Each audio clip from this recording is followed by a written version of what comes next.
दोस्तों, चैत्र नवरात्रों के दिनों में चुपचाप गाय को खिला दें। एक छोटी सी चीज 1 महीने के अंदर करोड़पति बन जाओ। हम आपको ऐसी दुर्लभ जानकारी बताने जा रहे हैं। चैत्र नवरात्रि का व्रत परिवार की कुशल कामना के लिए रखती है। अगर आप चैत्र नवरात्रि के दिन गाय को एक चीज खिला देते हो तो आपकी जन्मों जन्मांतर की गरीबी हमेशा के लिए समाप्त हो जाएंगी। वास्तव में अगर आप चैत्र नवरात्रि के दिन अगर आप यह उपाय कर लेते हो तो यकीनन आप पर मां दुर्गा के साथ साथ माता लक्ष्मी की असीम कृपा होगी और आप धनवान बन जाओगे। आप धनवान ना बने तो मुझे बताना दोस्तों, मैं सौगंध खाता हूं। बस जो उपाय आपको बताया जाए वह उपाय कर लेना। चलिए जानते हैं।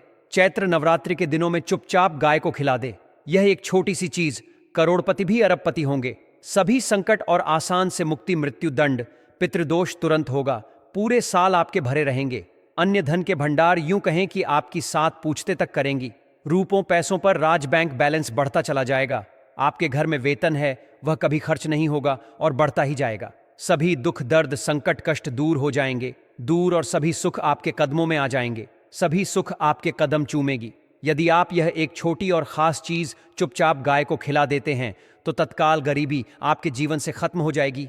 योग से राजा बन जाता है और 33 कोटि देव देवी देवताओं को धारण करने वाली गौ माता की असीम कृपा व्यक्ति पर आजीवन बसती है। व्यक्ति के घर में कभी भी अन्य धन वस्त्र की कमी नहीं होती। अन्य धन के भंडार व्यक्ति के घर में भरे रहते हैं। चैत्र नवरात्रि के दिन गाय का यह उपाय करने से व्यक्ति के जीवन से तत्काल गरीबी खत्म हो जाती है। तो दोस्तों, कौन कौन से बेगौ माता से जुड़े खास और महत्वपूर्ण उपाय हैं जिन्हें यदि चैत्र नवरात्रि 2025 के दिन कर लेते हैं? तो दोस्तों, गाय का उपाय बताने से पहले मैं आपको चैत्र नवरात्रि पूजा के बारे में थोड़ा सा जानकारी दे देता हूं कि चैत्र नवरात्रि कब है और इस महीने में किस तारीख को है। तो इस वर्ष चैत्र नवरात्रि 29 मार्च 2025 से प्रारंभ हो रही है। चैत्र नवरात्रि के दिन आपको पवित्र नदी में स्नान करना है। इस दिन सभी वक्त जन्मांध का व्रत रखते हैं। इस दिन मां दुर्गा के 9 रूपों की पूजा की जाती है। माता लक्ष्मी की पूजा करने के साथ साथ गौ माता की पूजा अवश्य ही करते हैं और गौ माता को कुछ ना कुछ जरूर ही खिलते हैं। इससे मनुष्य के जन्मों जन्म अंतर के गरीबी हमेशा के लिए नष्ट हो जाती है। दोस्तों, जिस दिन का इंतजार दुनिया भर के हर पंडित, एस्ट्रोलॉजर और हर हिंदू भाई है को रहता है, वह दिन अब आ गया है। दोस्तों, आपकी जानकारी के लिए बता दें, हिंदू धर्म में चैत्र नवरात्र रात्र बहुत ही धूमधाम से मनाई जाती है। इसमें सबसे पहले मां दुर्गा के 9 रूपों की पूजा की जाती है। माता तुलसी की पूजा की जाती है। देवी देवताओं की पूजा की जाती है और जो भोग बनाया जाता है वह मां दुर्गा को चढ़ाया जाता है और उनकी विधि विधान से पूजा की जाती है। गौ माता की पूजा की जाती है। लेकिन इनमें सबसे ज्यादा महत्व चैत्र नवरात्रि का माना जाता है। शास्त्रों में, वेद पुराणों में साफ साफ लिखा हुआ है, चैत्र नवरात्रि मां दुर्गा के 9 रूपों का आशीर्वाद प्राप्त करने का सबसे सुनहरा दिन होता है। इस दिन मां दुर्गा बहुत ही ज्यादा प्रसन्न मुद्रा में होते हैं और अपने दोनों हाथों से अपने भक्तों पर कृपा बरसाते हैं। एक तरफ दोस्तों, मान्यता है चैत्र नवरात्रि के दिनों जो सूर्य होता है वह अन्य दिनों के मुकाबले सबसे ज्यादा प्रकाशमान होता है। इस दिन मां दुर्गा की विधि विधान से 9 रूपों की पूजा की जाती है और सूर्य देवता को दिया जाता है। महिलाएं चैत्र नवरात्रि का व्रत रखती हैं। दोस्तों, अगर आप नहीं जानते तो आपकी जानकारी के लिए बता दें, एक व्यक्ति की कुंडली में अगर चंद्र ग्रह की स्थिति अच्छी है तो उसे व्यक्ति का भाग्य हमेशा उसका साथ देता है। वह व्यक्ति जिस कार्य को भी शुरू करता है उसे कार्य में उसको सफलता प्राप्त होती है। इसीलिए चैत्र नवरात्रि को हमारे हिंदू धर्म में बहुत ही ज्यादा विशेष और खास महत्व दिया गया है। आप लोगों की जानकारी के लिए बता दें, चैत्र नवरात्रों के दिनों में 52 तरीके के शुभ योग बन रहे हैं।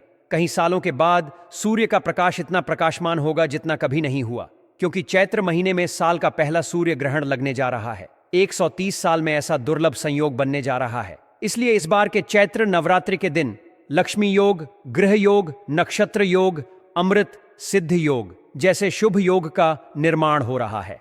चैत्र नवरात्रि के समय में पूरे दिन का व्रत करना चाहिए। चैत्र नवरात्रि मां दुर्गा का आशीर्वाद प्राप्त होता है। नवरात्रि तिथि के दिन ब्रह्म मुहूर्त में सोकर नहीं उठ सकते हैं। किसी पवित्र नदी में जाकर स्नान नहीं कर सकते हैं। पूरे दिन का व्रत नहीं रख सकते हैं। वैसे तो दोस्तों, चैत्र नवरात्रि के दिन स्नान और प्रातः का विशेष ही महत्व होता है, लेकिन इस दिन अगर आप जो शास्त्र तंत्र शास्त्र के अनुसार एक गाय वाला उपाय विधि विधान से कर लेते हैं तो इस उपाय को करने के बाद साक्षात आपको और माता लक्ष्मी व असीम आशीर्वाद श्री हरि विष्णु की कृपा से आपके नवग्रह आपका साथ देना शुरू कर देंगे। आपके राहु केतु की दशा अच्छी हो जाएगी, क्योंकि एक व्यक्ति के जीवन के भाग्य का राहु केतु का नियंत्रण मां दुर्गा के हाथों में होता है। दूसरी तरफ इस उपाय को करने के बाद आपके जीवन में धन आना शुरू हो जाएगा। आपके जीवन में जो धन आएगा उसमें वृद्धि होगी, वर्षा होगी। आपको अपने जीवन के समस्त प्रकार की आर्थिक कष्टों से मुक्ति मिल जाएगी। क्योंकि दोस्तों, अगर मां दुर्गा और माता लक्ष्मी एक व्यक्ति को आशीर्वाद देती है, उस व्यक्ति को करोड़पति बनने से दुनिया की कोई भी ताकत नहीं रोक सकती है। अब आप सोच रहे होंगे कि गाय को ऐसा क्या खिलाने से और ऐसा क्या उपाय करने से आपको मां दुर्गा और माता लक्ष्मी का आशीर्वाद मिल सकता है। तो दोस्तों, आपने देखा होगा, जब भी आपके घर पर दिवाली की पूजा होती है या धनतेरस की पूजा होती है या फिर नवरात्रों की पूजा होती है, तो आपके घर वाले गौ माता की पूजा जरूर करते हैं और गौ माता को जो भोग होता है उसमें से कुछ ना कुछ खिलाते हैं। ज्यादा नहीं तो 2 पूरी अवश्य ही खिलाते हैं। तो दोस्तों, आपको इस उपाय को चैत्र नवरात्रि के दिनों में करना है और सूर्य देव को आगे देना है और उनकी विधि विधान से पूजा करना है। इस बार जो चैत्र नवरात्रि इस वीडियो में आपको गौ माता से जुड़े उपाय के बारे में बताने वाले हैं, जिन्हें करने से आपके जीवन के जो भी दुख दर्द संकट है या कामयाबी होने में कोई बधाई आ रही है, सभी से छुटकारा मिलने वाला है। यूं कहें कि आपके जीवन में अपार धन सुख, कभी भी धन से संबंधित परेशानी नहीं रहेगी। यदि आपकी जिंदगी प्रबल हो जाएगी, धन प्राप्ति के योग्य बन जाएंगे और जीवन में सदैव अन्य धन के भंडार आपके घर में भर रहेंगे। अन्य धन वस्त्र कभी कमी नहीं होगी। आपको बता दें, इस चैत्र नवरात्रि मां दुर्गा की पूजा के साथ साथ हनुमान जी मंगल देवता और भगवान नदेव की भी पूजा जरूर करनी चाहिए। आपको बता दें कि इस दिन यदि आप हनुमान जी और मंगल देवता भगवान शनिदेव की पूजा करते हैं तो मंगल का ग्रह जनित दोष भी दूर हो जाता है। व्यक्ति के जीवन में धन सुख संपत्ति की प्राप्ति हो जाती है। समस्त मनोकामना व्यक्ति की पूर्ण हो जाती है। दोस्तों, आपको बता दें कि ऐसी ज्ञानवर्धक जानकारी आपको हम पैसों में भी बांट सकते थे, पर हमारे चैनल का मकसद है जनहित में जन कल्याण एवं जन सेवा करना। इसीलिए आपके लिए जो जानकारी बताते हैं वह फ्री में बताते हैं। इसलिए आप इस वीडियो को भी जरूर लाइक करें। और दोस्तों, मैं आपसे एक अनुरोध और करना चाहूंगा कि आप अपनी राशि कमेंट बॉक्स में जरूर डाल दें, जिससे इन चैत्र नवरात्रियों के दिनों आपकी राशि के अनुसार हम आपको कुछ ऐसे उपाय बता सके जिससे आपको लाभ की प्राप्ति हो। क्योंकि हम राशि से जुड़े उपाय भी आपको बताते हैं, तो आप कमेंट बॉक्स में अपनी राशि हमें जरूर बताएं या अपना नाम बताएं, जिससे आपके लिए कुछ हम ऐसे उपाय बता सके। साथ में जय गौ माता अवश्य लिखें। दोस्तों, साथ ही से जो चैत्र नवरात्रि का एक उपाय तो जरूर करना है। गाय का उपाय बताने से पहले एक उपाय आपको बता दें। इस उपाय को लाइक जरूर करें। क्या करें कि शाम के समय पीपल के पेड़ के नीचे आपको सरसों का चौमुखी दीपक, आटे का दीपक बनाना है। चौमुखी दीपक में आगे की बाती लगाकर सरसों के तेल का दीपक जला देना है।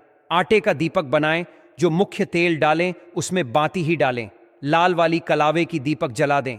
4-4 बाती लगाकर चारों दीपक मतलब 4 भाग उसके बन जाएं।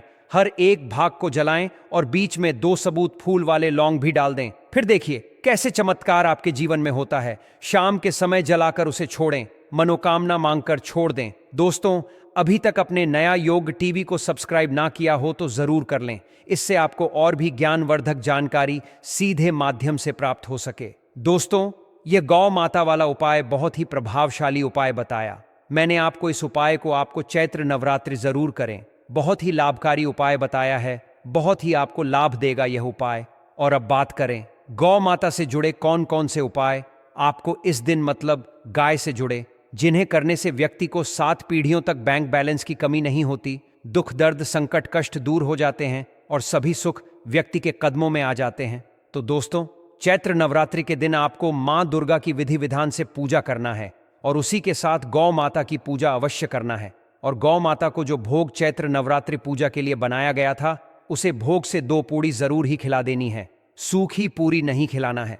पूड़ी के ऊपर आप मिठाई या कोई सब्जियां, हलवा जो भी बनाया है वह आपको गौ माता को जरूर ही खिलाना है। दोस्तों, हर एक और मांगलिक काम में गौ माता या उनसे जुड़ी चीज जैसे गाय का गोबर, गोमूत्र, गाय का दूध अथवा गाय के दूध से बना घी जरूर शामिल करें। इससे आपको पुण्य भाव की प्राप्ति होगी। सनातन परंपरा के अनुसार जिस घर में यह होती है उसे घर से जुड़े सभी वास्तु दोष स्वयं खत्म हो जाते हैं, क्योंकि पंचम या के बिना कोई भी पूजा पाठ और हवन सफल नहीं होता। दोस्तों, महीने में एक बार हो सके तो तो परिवार सहित एक बार गौशाला जाने का नियम जरूर बनाएं और हो सके तो गायों को हरा चारा जरूर खिलाएं, जिससे सभी वास्तु दोस्त शांत हो जाते हैं। दोस्तों, आपका प्रिय चैनल कभी किसी को भी गलत जानकारी नहीं देगा और इनसे जुड़े दोषों का निदान हो जाता है। गर्मियों में गौ माता को पानी पिलाएं और सर्दी में गौ माता को गुड़ जरूर खिलाएं। ध्यान रखें कि चैत्र नवरात्रि वाले दिन गौ माता को गुड़ जरूर ही खिलाना है। गर्मियों में गाय को गोदना खिलाए।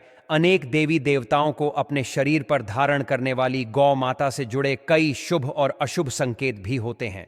मतलब गाय का दूध दोहते समय यदि गाय ठोकर मार दें और सारा दूध बिखर जाए तो अपशगुन होता है। यदि कोई यात्रा पर निकल रहा हो और गाय अपने बछड़े को दूध पिलाती सामने आ जाए तो निश्चित रूप से कि यात्रा के लिए आप निकले हैं, वह यात्रा आपकी जरूर ही सफल होगी और वह जिसके लिए आप निकले हैं वह जरूर ही पूर्ण यात्रा पर जाते समय गाय की आवाज आना और रात्रि में गाय की हुंकार करना भी शुभ होता है। गाय को हमारे शास्त्रों में एक पवित्र और पूजनीय स्थान दिया गया है। उसे माता का दर्जा प्राप्त है और उसे आदर देना हर व्यक्ति का धर्म है। भारतीय संस्कृति में गाय को न सिर्फ एक पशु के रूप में देखा जाता है बल्कि उसे दैवीय शक्ति से युक्त माना गया है। लेकिन यह दुर्भाग्य की बात है कि आज भी कई लोग गाय के साथ दुर्व्यवहार करते हैं और जब वह दूध देना बंद कर देती है तो उसे सड़कों पर भटकने के लिए छोड़ देते हैं। यह बहुत ही दुखद स्थिति है कि जो गाय हमें पोषण देती है वही गाय उपेक्षित होकर दर दर की ठोकरें खाने पर मजबूर हो जाती है। गाय को लेकर हमारे शास्त्रों में कई महत्वपूर्ण बातें कही गई हैं। हिंदू धर्म में गाय की सेवा को पुण्यदायी बताया गया है। कहा जाता है कि जो व्यक्ति गाय की देखभाल करता है उसकी सभी मनोकामनाएं पूर्ण होती हैं। वहीं जो लोग गाय को पीटते हैं या प्रताड़ित करते हैं वे बड़े पाप के भागी बनते हैं। शास्त्रों में यहां तक कहा गया है कि गाय को कष्ट देने वाले को अगले जन्म में भारी कष्ट सहने पड़ते हैं। प्राचीन कथाओं में भी गाय के महत्व का वर्णन किया गया है। एक कथा के अनुसार महर्षि गौतम ने गलती से एक गाय को डंडा मार दिया था, जिससे वह मृत्यु को प्राप्त हो गई। इस पाप से मुक्ति पाने के लिए उन्हें वर्षों तक कठोर तपस्या करनी पड़ी।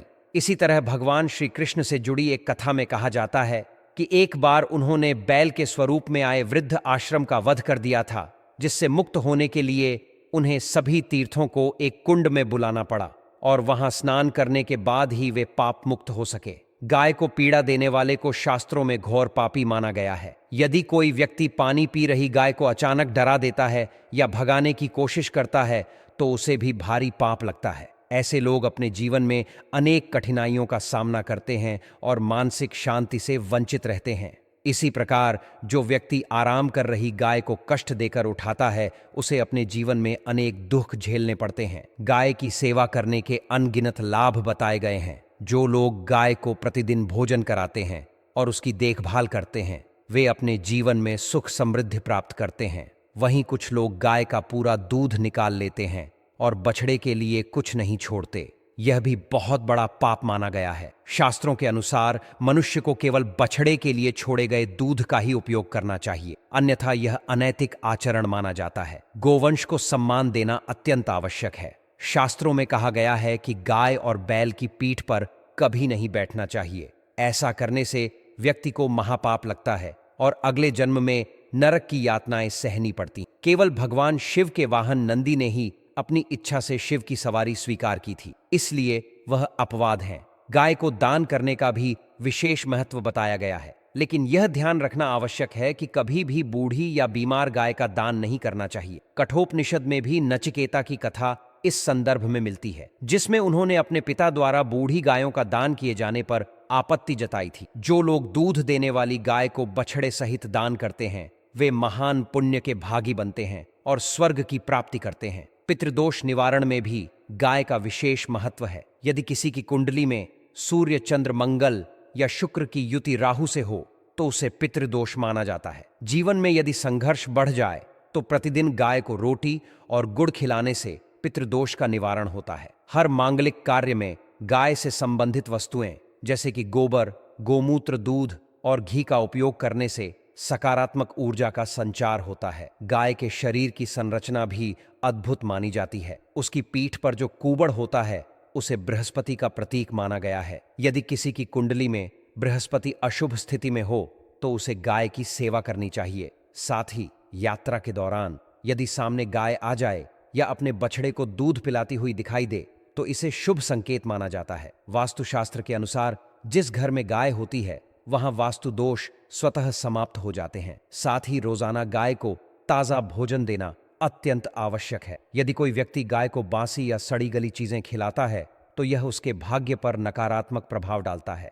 अतः हर व्यक्ति को गाय के प्रति प्रेम और आदर का भाव रखना चाहिए। गाय को रोटी खिलाने की भी एक विशेष विधि होती है। आटे की 11 लोइयां बनाकर उन पर हल्दी लगाकर गाय को खिलाने से विशेष पुण्य प्राप्त होता है। ऐसा करने से जीवन में आ रही बाधाएं समाप्त हो और सौभाग्य की प्राप्ति हो। साथ ही प्रतिदिन 7 बार गाय की परिक्रमा करने से समस्त संकट दूर हो। रोटी पर थोड़ा सा घी या हल्दी लगाकर देने से शुभ फल मिलते हैं। गाय को केवल भोजन देना ही पर्याप्त नहीं है, बल्कि उसके साथ प्रेम और सम्मान का व्यवहार भी करना चाहिए। जो व्यक्ति प्रतिदिन गाय के चरण स्पर्श कर आशीर्वाद लेता है उसे जीवन में सुख समृद्धि प्राप्त होती है। इसी प्रकार यदि घर में किसी शुभ कार्य की शुरुआत करनी हो तो गाय को भोजन कराकर करना चाहिए, जिससे कार्य में सफलता प्राप्त होती है। गाय हमारी संस्कृति का अभिन्न अंग है और इसका सम्मान करना हमारा नैतिक कर्तव्य है। हमें न केवल गाय की रक्षा करनी चाहिए बल्कि दूसरों को भी इसके प्रति जागरूक बनाना चाहिए। यदि हर व्यक्ति यह संकल्प ले